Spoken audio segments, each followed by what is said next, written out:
সার্বিক উন্নয়ন হবে, এটা আমরা চাই, এটা আমরা চাই।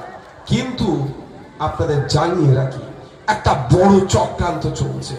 সেক্টর 5 অবধি হয়েছে জানেন তো, সেক্টর 6, 7, 8 করার পরিকল্পনা চলছে। রাজারহাটে নিউ টাউনে শর্ট লেগার জায়গা নয়, সেক্টর 6, 7, 8 করার পরিকল্পনা করেছে ভাঙড়কে।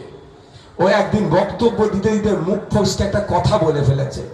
সৃষ্টিকর্তা যেটা করে ভালোর জন্যই করে। কি বলেছিল খেয়াল আছে? NKD এর আন্ডারে এনে দেবো, নর্থ ক্যালকাটা ডেভেলপমেন্ট অথরিটি। ছোটখাটো বিষয় নয়, তখন আর চাষ জমি থাকবে না। কেন আমি বলছি দেখুন, আমি দেখুন প্রমাণ ছাড়া কথা বলি না। যখন কলকাতা পুলিশের আন্ডারে ভাঙড়কে আনতে চাইছিল, ওই সময় বিধানসভার মধ্যে দাঁড়িয়ে রাজ্যের নগরায়ণ মন্ত্রীকে আমি প্রশ্ন করেছিলাম, শুধু পুলিশের ডান্ডা খাওয়ালে হবে না, কলকাতা কর্পোরেশনের মধ্যে কবে অন্তর্ভুক্ত আপনাদের করার কি কোনো পরিকল্পনা আছে সে কথা বলুন। তখন আমাকে উত্তর দিয়েছিল, যেখানে নাকি চাষবাস হয় অর্থাৎ গ্রাম্য পরিবেশ, সেখানে কর্পোরেশনের আন্ডারে আনা যায় না। এই উত্তরটা লিখিত আছে বিধানসভার মধ্যে। বিধানসভা লাইভ যদি টিভি চলতো, তাহলে নওশাদ সিদ্দিকীকে আজকে এখানে প্রোগ্রাম করতে লাগতো না। এর পরিবর্তে এখন বাম বা SF এর যেখানে প্রার্থী হয়েছে সেখানে প্রোগ্রাম করতাম। বিগত 5 বছর ধরে আপনার ভাঙড়ের মানুষের জন্য শিক্ষা, স্বাস্থ্য, কর্মসংস্থান, পাসরুট হসপিটাল থেকে শুরু করে হিমঘরের জন্য যে আন্দোলন করেছে বিধানসভার মধ্যে, সেইগুলো টিভির আকারে যদি LCD লাগিয়ে দেখালে আমি আমার ভোটটা পেয়ে যেতাম। কিন্তু দুর্ভাগ্য, লাইভ চলে না।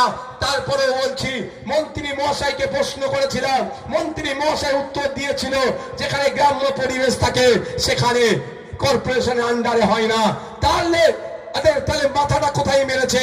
NKD এর আন্ডারে ঢুকাবে প্রথমে, NKD এর আন্ডারে ঢুকানোর পরে এই রাতারাতি হিটকো জমি দখল করবে।